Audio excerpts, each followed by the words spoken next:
Good morning guys, dito po tayo sa may Artigas Food Center, Taqueria. Some kind of Mexican carniceria store. So, i-explore natin ito guys. Nandito po tayo sa may Gilroy, California.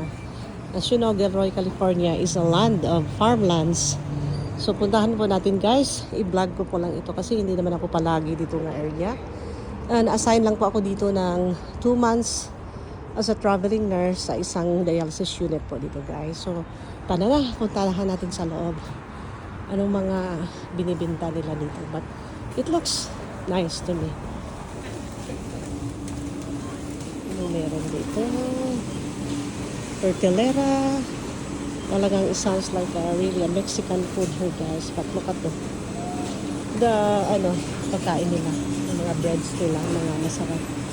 Talagang ginagawa nila mismo yung mga nila guys, sangkap na mga tinatawag na tortilla. Look at this guys, Artigas Food Center. Talagang masarap ang dating guys. Explore natin. Yan, it looks nice to me. But guys, explore muna tayo sa ibang part. Thank you for watching. See you in the next one. Bye.